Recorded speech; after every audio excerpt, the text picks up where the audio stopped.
Assalamualaikum warahmatullahi wabarakatuh. Salam sejahtera buat kita semua. Mahasiswaku sekalian, hari ini pertemuan kita yang pertama ya. Mata kuliahnya PPKN, Pendidikan Pancasila dan Kewarganegaraan. Saya sudah komunikasi dengan Komkes, mana Komkesnya? Oh, Anda yang komunikasi dengan saya. Oke, silakan duduk di sebelah saya. Dampingi saya. Oke ya, jadi saya sudah komunikasi dengan beliau. Jadwalnya agak rancu sedikit, jadi di jadwal saya itu jam 9.40 sampai 11.50. Tapi kemudian Komkes kasih koreksi, Pak, jadwal yang saya terima jam 8 sampai jam 9.40 ya. Saya bilang kalau jam 8 saya keberatan karena itu baru selesai mandi ya. Jadi saya bilang geser 8.30 dan tetap nanti berakhirnya di 9.40 ya. Jadi saya punya prinsip pertemuan di kelas itu singkat, nanti kita bertemu lamanya itu di online. Jadi setiap saya ngajar saya rekam, saya masukkan di YouTube, dan nanti Anda materi kuliahnya juga ada di YouTube. Ya, nanti tugas pertama Komkes adalah membuat WA group. Saya ulangi kalimatnya, nanti Komkes harus buat WA group, nama grupnya adalah PPKN 2023 1C, karena Anda kan D1 ya. Nanti kalau yang D4, 4C, supaya nggak rancu dengan yang D4, karena supaya saya lebih kenal orang per orangnya.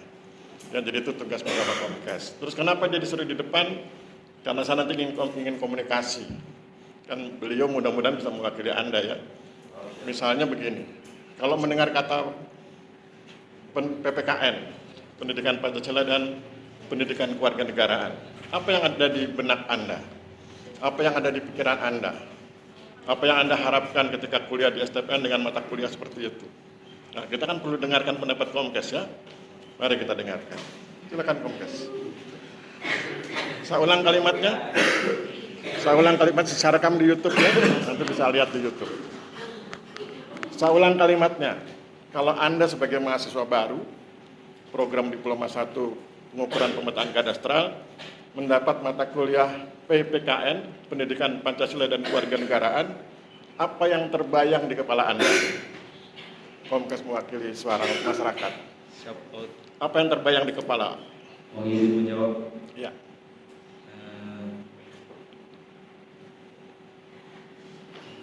Nggak ada yang terbayang? Yang terbayang di pikiran saya tentang pendidikan Pancasila dan Kewarganegaraan itu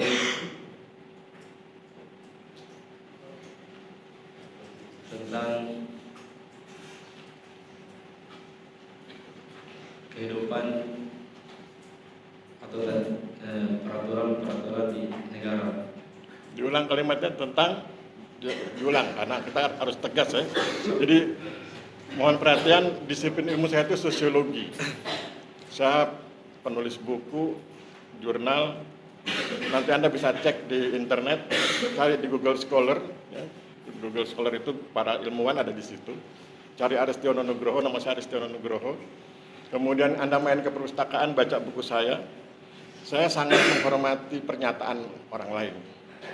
Jadi saya ingin dengarkan pernyataan beliau, nanti saya garis bawahi, oh itu yang terbayang di kepala mahasiswa.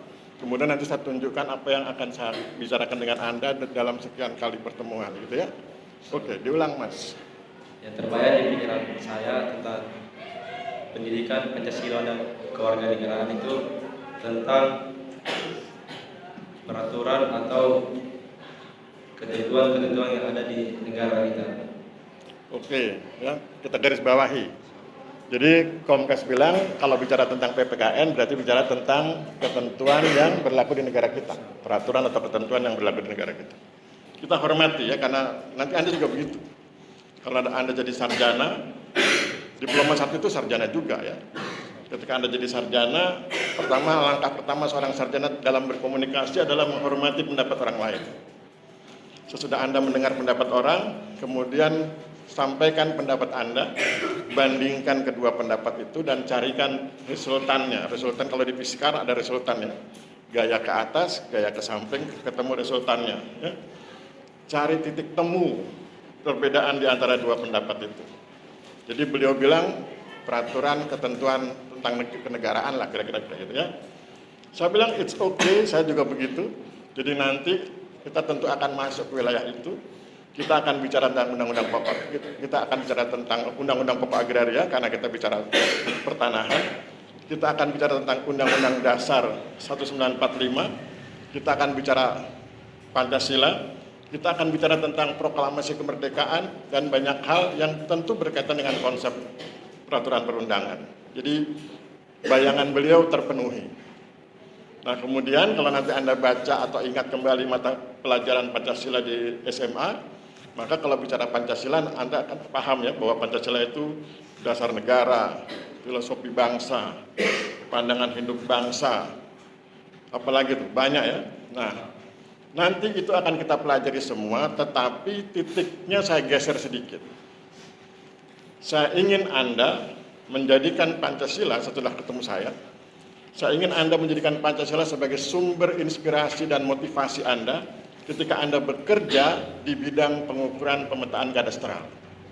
Saya ulang kalimatnya, saya ingin ketika Anda selesai kuliah PPKN dengan saya, Anda menjadikan Pancasila sebagai sumber inspirasi dan sumber motivasi Anda dalam bekerja di bidang pengukuran pemetaan kadastral. Jadi kalau nanti saya tanya, apa manfaatnya PPKN bagi mahasiswa STPN program Diploma 1 PPK? Jawabannya itu. Kalau nanti di ujian saya tanya, apa manfaat PPKN bagi mahasiswa Diploma 1 PPK STPN? Jawabannya adalah sebagai sumber inspirasi dan motivasi dalam bekerja di bidang pengukuran pemetaan kadastral. Apa hubungannya? Jangan lupa, ketika Anda bekerja di bidang pengukuran pemetaan kadastral, Anda sedang berhadapan dengan hak orang lain.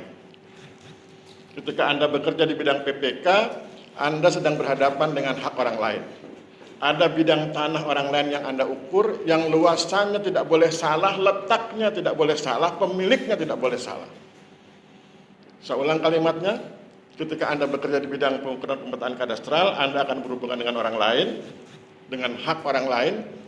Anda akan mengukur bidang tanah milik orang lain yang tidak boleh salah letak, tidak boleh salah luas, dan tidak boleh salah pemilik. Misalnya pemilik tanahnya Komkes, tapi kemudian Anda tulis di laporan pemilik tanahnya Wakil Komkes. Kan sama-sama Komkes, tetap salah. Ya? Jadi tidak boleh salah tempat, tidak boleh salah ukuran, dan tidak boleh salah kepemilikan. Nah, kenapa tidak boleh salah? Karena kalau salah itu bertentangan dengan semua sila yang ada di Pancasila. Apapun agama Anda, silakan apapun agama Anda, Tuhan, sesuai dengan agama kita masing-masing, Tuhan cuma perintahkan kita dua hal. Saya ulangi kalimatnya dan nanti Anda cek di kitab suci Anda masing-masing. Tuhan hanya menugaskan kita dua hal. Satu, beribadah kepada beliau sesuai dengan tata cara ibadah sesuai agama kita masing-masing. Dan yang kedua, berbuat kebaikan, berbuat kebajikan, bermanfaat buat orang lain. Untuk bisa bermanfaat bagi orang lain, maka kerjakan sesuatu sesuai dengan ilmunya. Untuk bisa bermanfaat bagi orang lain, kerjakan sesuatu sesuai dengan ilmunya. Anda nggak bisa bikin peta kalau Anda nggak tahu ilmu pengukuran pemetaan kadastral. Kalau Anda tidak punya ilmu pengukuran pemetaan kadastral dan Anda bikin peta, maka petanya salah dan itu merugikan orang lain. Jadi jangan kerjakan sesuatu kalau tidak tahu ilmunya, maka berilmulah. Dan sesudah berilmu maka amanahlah. Jadilah orang yang bisa dipercaya, tidak menyalahgunakan keilmuan Anda. Konsep ketuhanan, konsep kemanusiaan, Anda nggak boleh merugikan orang lain. Konsep kebangsaan, kalau Anda mengkhianati tugas, negara ini jadi kacau balau, jangan Anda anggap remeh bidang tanah itu ya, karena konflik pertanahan itu bisa menjadi konflik yang besar. Jangan lupa peristiwa Palestina Israel kan berebut tanah ya. Dan beberapa pertempuran Ukraina Rusia juga berebut tanah. Perkelahian antar tetangga gara-gara tanah. Jadi kalau Anda tidak sungguh-sungguh melakukan tugas Anda dengan baik sebagai petugas pengukuran pemetaan kadastral, maka kan konsep kebangsaan menjadi rusak. Setidak-tidaknya terancam, setidak-tidaknya terganggu. Dan kemudian yang keempat adalah Anda merusak hak-hak masyarakat. Dan pada akhirnya yang kelima, Anda menghalangi terwujudnya keadilan sosial bagi seluruh rakyat Indonesia. Jadi itu. Itu yang saya maksud dengan menginspirasi dan memotivasi Anda. Apakah kemudian ketika Anda berbicara Pancasila sebagai sumber inspirasi dan motivasi akan menghalangi Anda belajar Pancasila sebagai dasar negara? Tidak. Kita tetap nanti di sela-sela kegiatan, kita masukkan juga Pancasila sebagai dasar negara, Pancasila sebagai pandangan hidup, Pancasila sebagai filosofi bangsa, dan lain sebagainya. Kita sesuaikan dengan hal-hal yang sudah lazim di kalangan masyarakat, tetapi kita tambahkan unsur motivasi dan inspirasi, karena saya ingin Anda menggunakan Pancasila sebagai sesuatu yang bermanfaat dalam kehidupan bekerja Anda. Dunia kerja Anda kan bukan dunia main-main ya, dunia kerja Anda dunia yang harus cermat, harus teliti, harus tertib. Nanti kalau Anda sudah dapat mata kuliah pengukuran pemetaan kadastral, Anda akan tahu bagaimana salah 0, sekian aja itu sudah nggak boleh. Ya, karena misalnya, cuma selisih 3 meter, 3 meter kalau cuma 1 meter panjangnya. Kalau salahnya 3 meter tapi panjangnya 1 kilo kan 3 kali 1 kilo ya. Jadi hati-hati dengan ukuran, karena itu penting buat Anda. Ya, jadi keinginan beliau berarti keinginan Anda tentang peraturan perundangan, oke, nanti kita bahas. Kita akan bicara tentang undang-undang dasar, kita akan bicara tentang undang-undang yang di bawahnya, termasuk undang-undang pokok agraria. Kemudian kita juga akan menjadikan Pancasila sebagai sumber inspirasi dan motivasi. Sekarang kan kemudian pertanyaannya, apakah saya akan bertemu Anda terus dalam 1 semester? Jawabannya tidak. Dosen PPKN untuk kelas Anda 2 orang, yaitu saya dengan Pak Farid. Saya masuk duluan, materi saya adalah pendidikan Pancasila. Nanti sesudah ujian tengah semester, Pak Farid masuk dengan materi pendidikan kewarganegaraan. Nanti beliau akan bicara tentang Polsranas, apalagi itu, ya, sistem pertahanan keamanan, dan segala macam. Ya. Jadi ketahanan nasional, wawasan Nusantara, itu nanti beliau di pertemuan yang berikutnya setelah ujian tengah semester. Jadi pertemuan 1 sampai 7 kita kuliah, pertemuan ke-8 ujian tengah semester, orang bilang mid semester itu, kemudian pertemuan ke-9 sampai 7 kali pertemuan itu Pak Farid, dan nanti diakhiri dengan UAS, ujian akhir semester. Nanti nilai UAS dengan nilai UTS di jumlah dibagi 2, maka ketemu nilai Anda. Dan kalau sudah berhubungan dengan nilai, nasihat saya adalah cari nilai optimal. Optimal itu artinya yang setinggi mungkin yang Anda sanggup. Maka nasihatnya adalah di program Diploma 1 PPK ini kan ada beberapa mata kuliah yang seringkali oleh mahasiswa diabaikan. Nasihat saya jangan diabaikan, karena kalau Anda mengabaikan salah satu mata kuliah itu akan mengurangi KUM, akan mengurangi nilai IPK, indeks prestasi kumulatif Anda. Contoh, ada satu mata kuliah yang Anda, misalnya mata kuliah X Anda abaikan, kemudian dia nilainya menjadi jelek, mungkin hanya 1 poinnya, mungkin dapat D ya, kan dapat D kan berarti cuma 1. Itu nanti ketika dihitung, maka IPK, indeks prestasi kumulatif Anda akan turun. Padahal kan nasihat saya sebagai sahabat, saya ingin Anda indeks prestasi kumulatifnya di atas 3. Ya, supaya Anda mudah ketika nanti bersaing untuk menjadi, ketika ada ujian masuk PNS atau dan lain sebagainya, itu lebih mudah ketika IPK-nya di atas 3. Lebih pede, lebih percaya diri ketika Anda tampil dengan IPK di atas 3. Maka nasihatnya jangan diabaikan. Jangan ada satu mata kuliah pun yang diabaikan. Kemudian pertanyaannya, bagaimana Pak Aris agar IPK-nya bisa di atas 3? Nasihat saya berikutnya adalah ikuti kegiatan yang sudah disiapkan oleh para dosen. Dosen-dosen STPN itu rata-rata 20 tahun pengalaman jadi dosen. Dia punya terapi, punya teknik, punya cara untuk membuat mahasiswa yang tadinya nggak paham jadi paham dengan melaksanakan tugas-tugas yang dibuat. Itu tekniknya. Karena kami kan saya sejak 1999 sudah ngajar, jadi sudah 24 tahun ya, jadi sudah tahu itu. Sehingga nanti kalau Anda ikuti prosedurnya di kelas atau di praktikum, maka tidak terasa tiba-tiba Anda sudah bisa, sama seperti orang belajar sepeda itu. Jatuh, bangun lagi, jatuh terus, lama-lama lancar bersepeda. Kuliah juga begitu. Jadi para dosen yang sudah 20 tahun lebih itu punya terapi, punya teknik masing-masing sesuai dengan mata kuliahnya untuk membuat Anda mendapatkan nilai minimal B. Nah, kalau Anda minimal B kan 3. Ya, kalau semua mata kuliah B berarti IPK-nya 3. Kalau kemudian ada yang dapat A berarti kan bisa 3 lebih. Ya, jadi itu nasihat saya. Ya, dan saya pikir itu penting. Ya. Kemudian berikutnya adalah bagaimana cara perkuliahan kita. Seperti tadi saya bilang, kita di kelas mungkin hanya 1 jam, atau mungkin kurang dari 1 jam. Tetapi nanti kita bertemunya secara online, bukan dalam pengertian kita Zoom atau video call, bukan. Tapi Anda akan saya kasih tugas untuk melihat video tertentu yang ada di YouTube saya. Kemudian sesudah nanti ada tugasnya, misalnya saksikan video ini dan buat komentar. Nah, saksikan videonya dan buat komentarnya. Ketika Anda membuat komentar, itu kan secara otomatis sudah masuk itu materi yang ada di video itu ke dalam memori Anda buat komentar. Nah, kemudian nanti di kelas kita bahas seperti ini. Nanti kemudian komentar Anda ditulis di kertas HPS, dikumpulkan setiap pertemuan. Nanti tugas detailnya saya tulis di WA Group ya. Jadi nanti setiap pertemuan, maka kemudian saya letakkan di sini tugasnya, saya ambil secara acak, saya suruh tampil di sebelah saya seperti Komkes saat ini. Nah, nanti kemudian kita sharing, kita berbagi pendapat.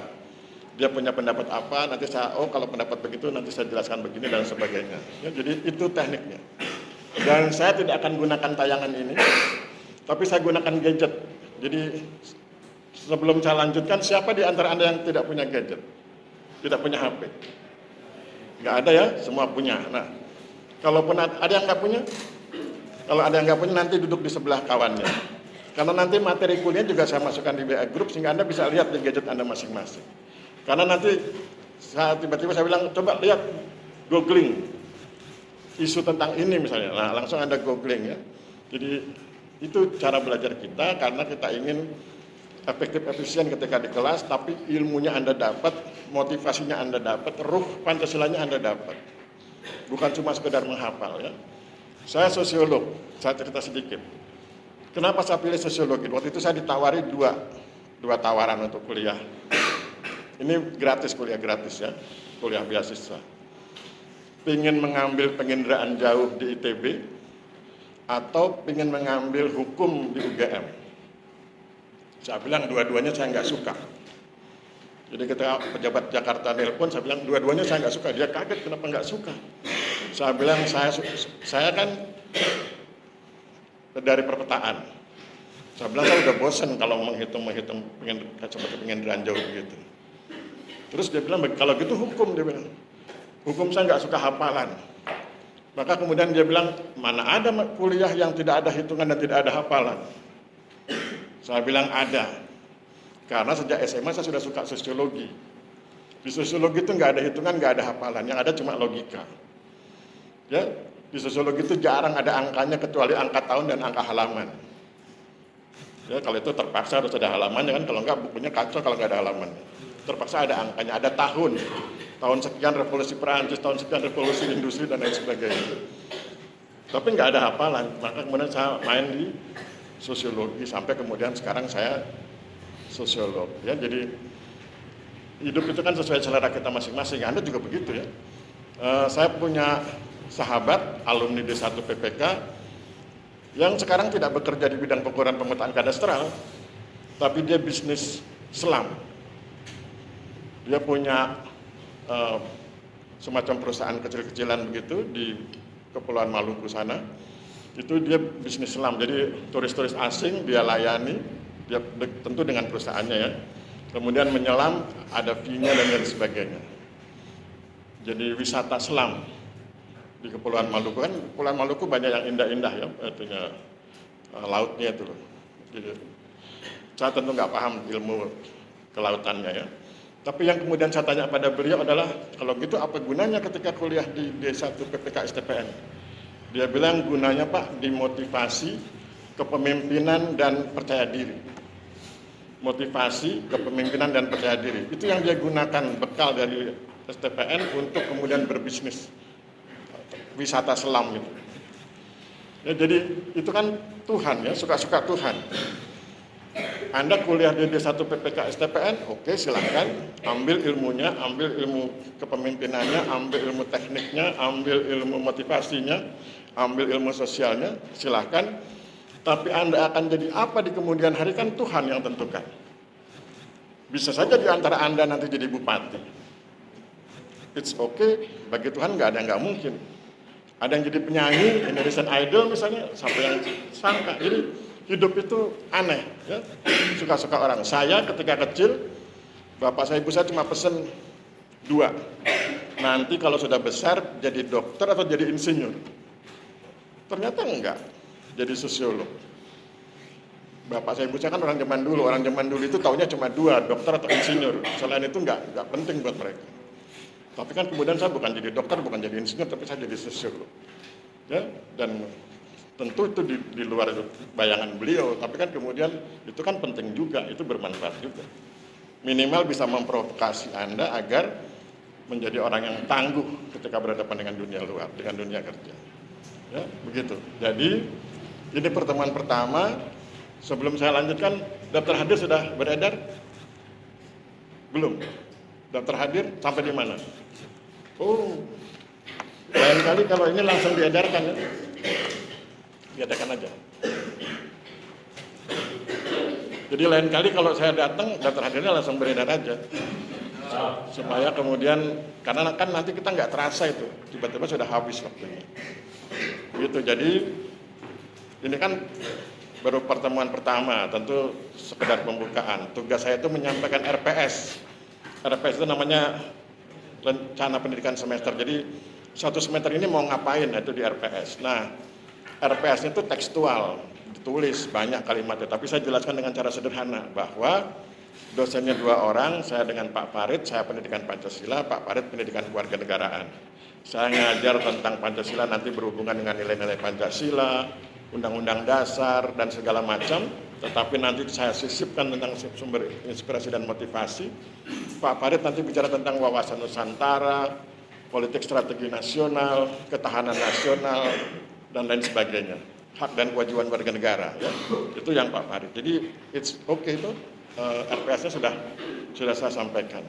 Kemudian tadi saya sudah dengar dari Komkes bahwa bagi Anda ketika dengar kata pendidikan Pancasila yang terbayang adalah peraturan perundangan bernegara.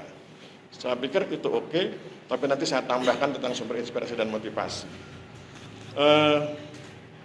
Kalau Anda pernah dengar seminarnya Tung Desem Waringin, ya, kalau Anda pernah hadir, pernah mendengar seminar Tung Desem Waringin, Tung Desem Waringin kan pernah cerita bahwa manusia itu cenderung menghindari sengsara, menginginkan kebahagiaan.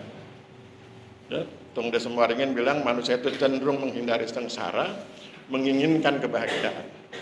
Nah, kalau nilai-nilai Pancasila kita masukkan dalam konsep berpikirnya Tung Desem Waringin, maka nanti Anda akan paham bahwa kalau Anda tidak berketuhanan, kalau Anda tidak berkemanusiaan, kalau Anda tidak berkebangsaan, kalau Anda tidak berkerakyatan, kalau Anda tidak berkeadilan, maka Anda sengsara. Dan agar Anda tidak sengsara, maka Anda harus berketuhanan, harus berkemanusiaan, harus berkebangsaan, harus berkerakyatan, dan harus berkeadilan. Mari kita lihat. Orang-orang yang tidak bertuhan, orang sering menyebutnya agnostik, ya. Agnostik itu dia mengakui ada Tuhan tapi nggak mengakui agama. Konsep kebertuhanan kita adalah konsep kebertuhanan yang beragama atau mempunyai sistem penyembahan tertentu. Kalau agnostik itu dia tahu Tuhan, tahu ada Tuhan tapi dia tidak bersedia mengikuti sistem peribadatan tertentu. Itu agnostik. Kalau yang ateis menolak Tuhan. Nah, kalau Anda berketuhanan, Anda tentu bukan agnostik dan juga bukan ateis. Saya akan tunjukkan bahwa kalau Anda tidak berketuhanan, itu sulit buat Anda mengekspresikan kesulitan Anda, kepedihan Anda. Anda lihat angka bunuh diri di Jepang dan di Korea. Mengapa mereka bunuh diri? Saya tidak sedang menyebut keagamaannya ya, karena orang Jepang kan beragama, Shinto. Bahkan kemudian sekarang ada agama-agama yang lain. Orang Korea Selatan juga beragama, Buddha dan agama-agama yang lain. Saya tidak sedang melihat itunya, tapi saya sedang melihat mengapa mereka bunuh diri, karena mereka merasa kemudian tidak ada tempat mengadu. Mungkin mereka tidak bersungguh-sungguh berketuhanan bagi yang bunuh diri. Karena kalau dia berketuhanan kan tidak ada agama yang mengizinkan itu. Ya, kalau di antara kita di ruangan ini, apapun agama Anda kan tidak ada, nanti Anda baca kitab suci Anda masing-masing, nggak ada perintah Tuhan untuk bunuh diri. Perintah Tuhan itu beribadah sesuai dengan ketentuan yang beliau sampaikan, dan yang kedua berbuat kebaikan. Bagaimana mungkin Anda bisa berbuat baik kalau Anda sudah bunuh diri duluan sebelum berbuat baik? Nah, kenapa bunuh diri? Karena Anda nggak ada tempat mengadu. Mau cerita ke orang tua nggak berani, cerita ke sahabat dikhianati, ya, ngomong sama kekasih, kekasihnya lari. Terus mau ngadu ke siapa? Kan paling kemudian naik ke lantai 3 asrama dan loncat tanpa tali. Kalau pakai tali itu namanya rappelling.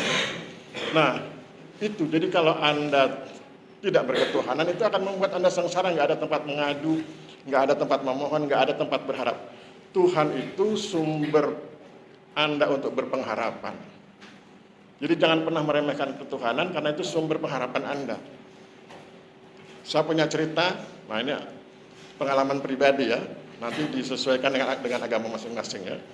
Saya Muslim, tapi nanti disesuaikan dengan agama masing-masing.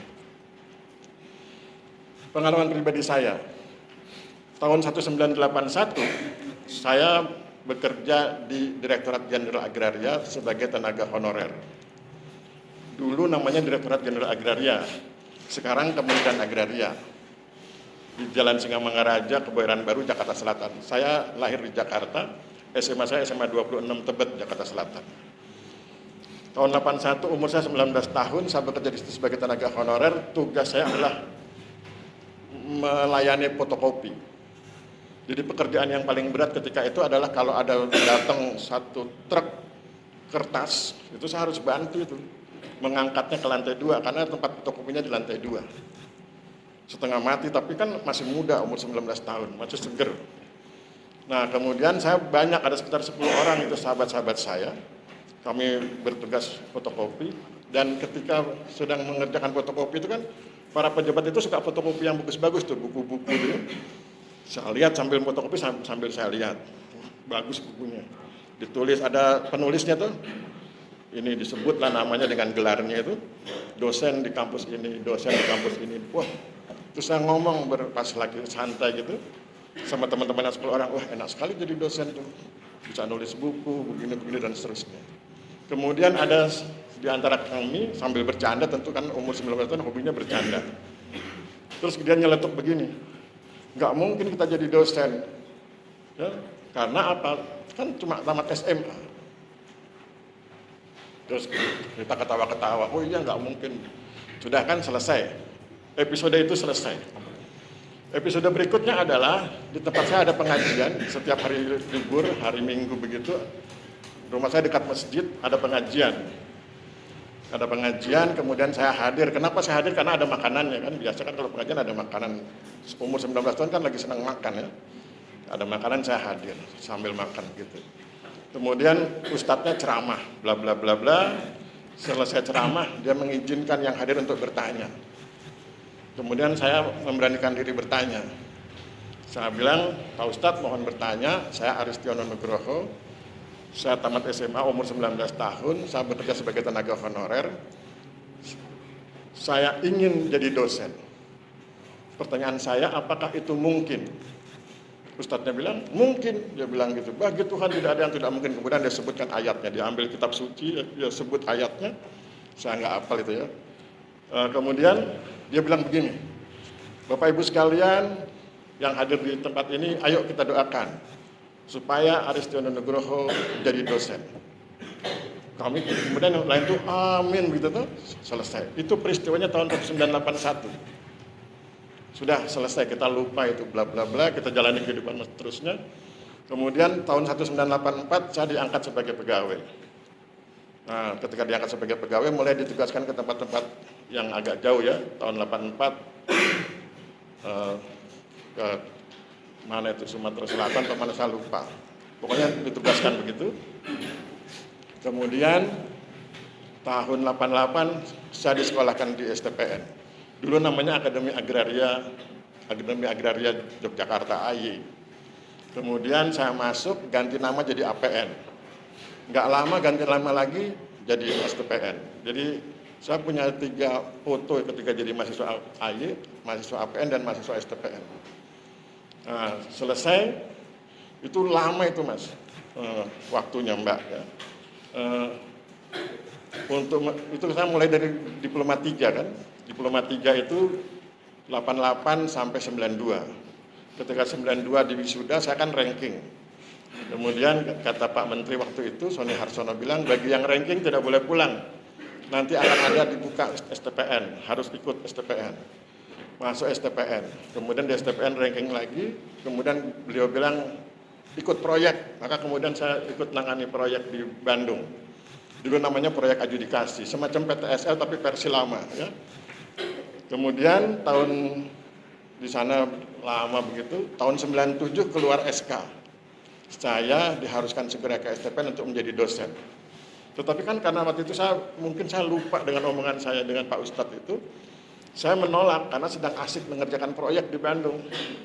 97 saya abaikan surat itu, 98 saya abaikan, 99 datang surat kedua. Surat kedua itu isinya ancaman. Silakan Anda pilih segera melapor ke STPN atau mengundurkan diri dari pegawai BPN. Oh, terpaksalah saya melapor jadi dosen. Anda lihat peristiwanya, 81 sampai 1999. Butuh waktu sekitar 18 tahun untuk bisa dikabulkan doa. Dan kadang-kadang kita yang berdoa itu sudah lupa doa kita apa. Tapi kemudian itu berhasil. Itu saya ingin tunjukkan pada Anda bahwa itulah Tuhan. Ya, apapun agama Anda, itulah cara kerja Tuhan. Yang kadang-kadang kita sendiri nggak tahu. Kita kadang-kadang lupa kita pernah minta apa. Oleh sebab itu hati-hati ketika berdoa. Hati-hati ketika berdoa, jangan sampai doanya salah redaksi kalimat. Ya. Walaupun sebetulnya Tuhan lihatnya isi hati, walaupun redaksi kalimatnya salah, tetap kalau isi hatinya terbaca oleh beliau. Ya. Jadi itu pentingnya ketuhanan. Jadi kalau Anda bertuhan itu lebih nyaman hidup Anda, lebih bahagia karena ada rasa syukur di situ. Ya. Itu bertuhan. Berkemanusiaan juga begitu. Kalau Anda tidak berkemanusiaan, Anda akan dimusuhi orang lain. Semua orang jadi musuh, depan musuh, belakang musuh, kanan musuh, kiri musuh.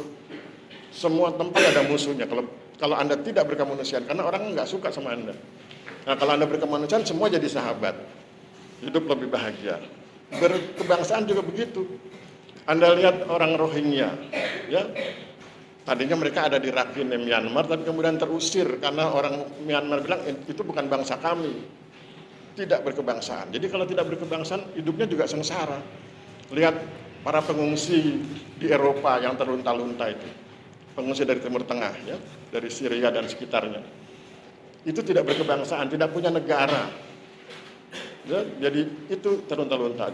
Makanya kan kita perlu bersyukur pada Tuhan, kita ditakdirkan Tuhan menjadi bangsa Indonesia yang punya wilayah, punya negara.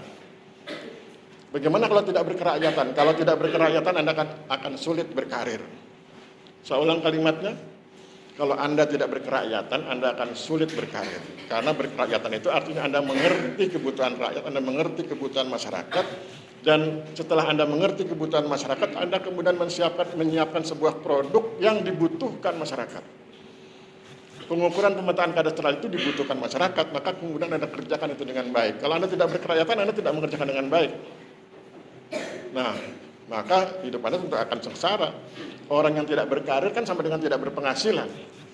Tidak berkarir, tidak bekerja, pengangguran sama dengan tidak berpenghasilan.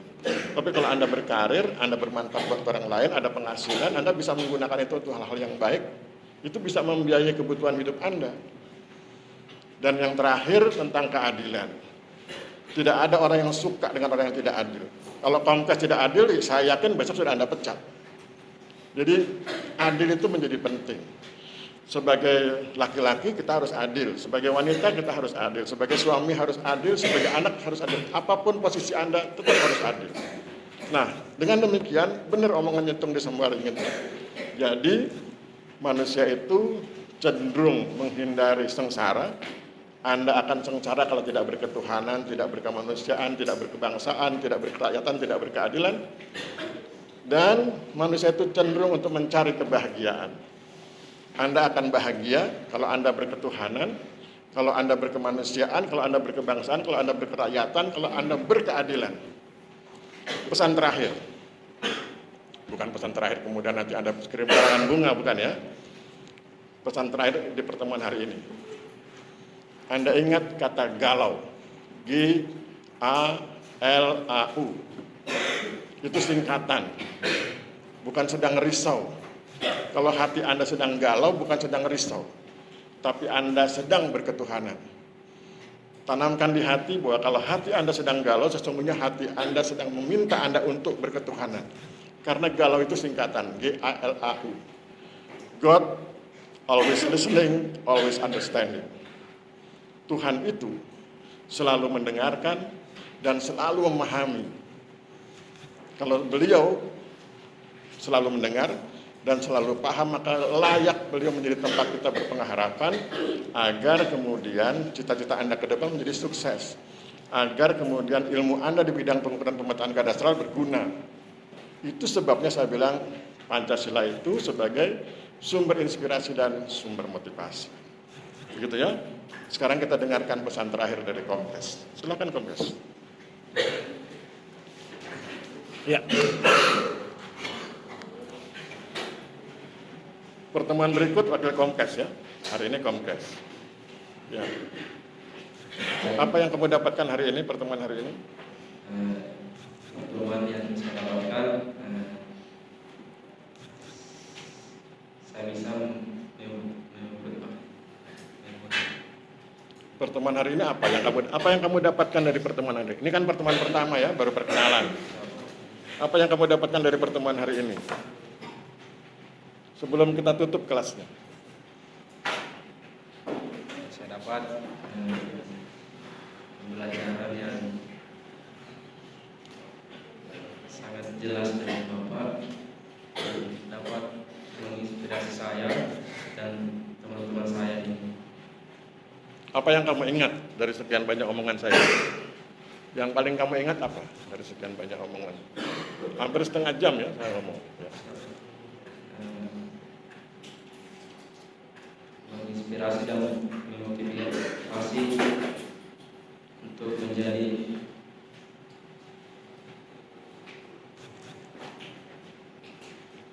apa?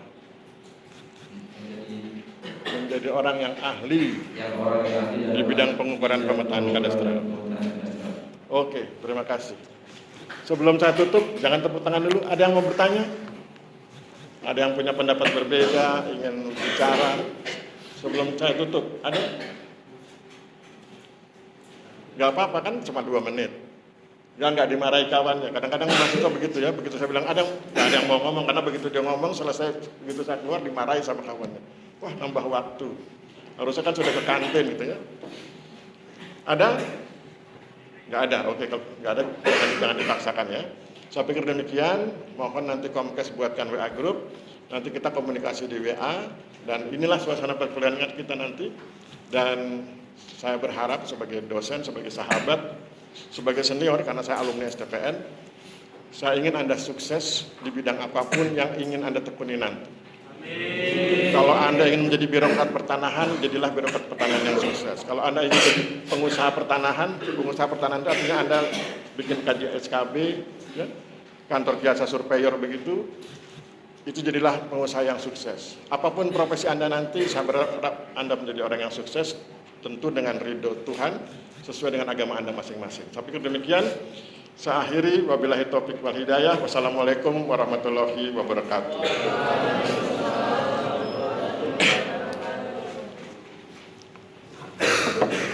Mana daftar?